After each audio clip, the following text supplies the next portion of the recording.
गिबियावनो बयनिसिमबो गोजोन हामलायनाय जासिहरग्रोबाय। खुलुमबाय। बे समाव आङो नोंथांमोननि गेजेराव दासिमनि मोननैसो खौरां लानानै फैदों। नोंथांमोना भिडिअखौ फारियै जोबजासिम नायलांदो। हादराव फिन हिन्दु मुस्लिमनि दाङाबाजि। आजाननि समाव डीजे दामदोंमोन, नाथाय मोननै हारिनि गेजेराव सोमजिदों गिख्रंथाव दाङाबाजि। मस्जिदाव गाग्लोबनायनि मोनसे भिडिअ ससियेल मिडियायाव भाइरेल जागासिनो दङ। मस्जिदनि साखाथिजों रंजानानै थांदोंमोन माखासे हिन्दु सुबुंफोरा।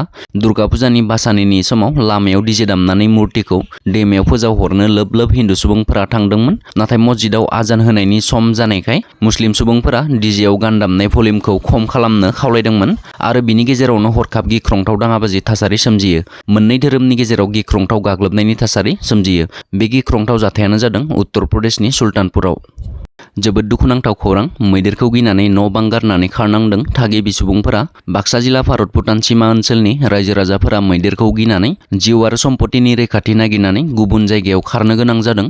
थांनाय 2 दान नाङैनो हाग्रानि मैदेरनि फालोआ जिल्लानि बाथाबारि दख्रा हाग्रा मावख'नि सिङाव थानाय माखासे गामिफोराव उदखार खालामबोदों।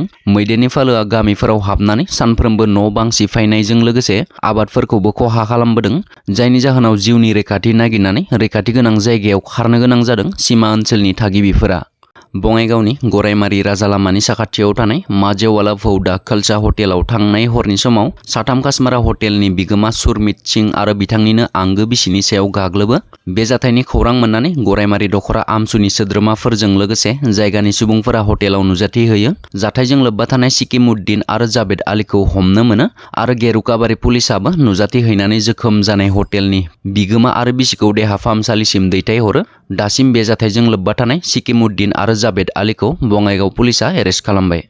क'क्राझार जिल्लानि district transport officer Someswar Brahma Mosahary पुलिसजों हमजाबाय। मिथिनो मोननाय बायदिब्ला समेश्वर ब्रह्म मोसाहारिया अफिसारखौ माखासे क्रिमिनेल केस मावनायनि दायाव हमदों। बेजों लोगोसे पुलिसफोरा अफिसार समेश्वर ब्रह्म मोसाहारिनि थाग्रा खथानिफ्राय गासै 32 लाख रांखौबो बोखांनो हादों। थांनाय हराव क'क्राझार पुलिसा माखासे आयेननि बेरेखा हाबा मावनायनि दायाव द्वितीय अफिसार समेश्वर ब्रह्म मोसाहारिखौ हमनाय जायो।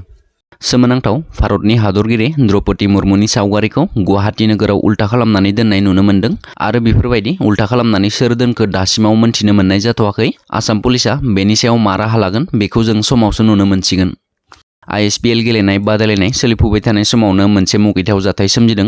लामायाव ISPL गेलेनो फैनाय आरो नायनो फैनाय सुबुंफोरखौ बरायनो पस्टार फसंनानै दोननायखौ सिनाय मोनै दुथांफोरा हासिनायजों लोगोसे सावनानै होदों। बाक्सा जिल्ला मसलपुर बाथौफुरि जिल्ला गेलेग्रा फोथाराव BTR सरकारजों गिबि खेबनि थाखाय इन्टार 6 शेड्युल काउन्सिल प्रिमियार लीगआ सोलिफुबाय थानाय समावनो मुगैथाव जाथाय सोमजिदों।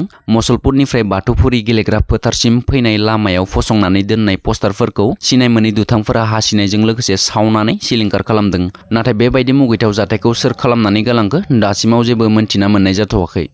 भिडिअआ बेखिनियानोमोन। आसा खालामो नोंथांमोना भिडिअखौ नायनानै मोजां मोनबाय। मोजां मोनोब्ला एबा नोंथांमोना दिनैसो आंनि चेनेलाव गोदानै फैदोंब्ला नोंथांमोना चेनेलखौ साबस्क्राइब खालामलांनो दाबाव। गोजोन्थों। जै बर' हारिनि।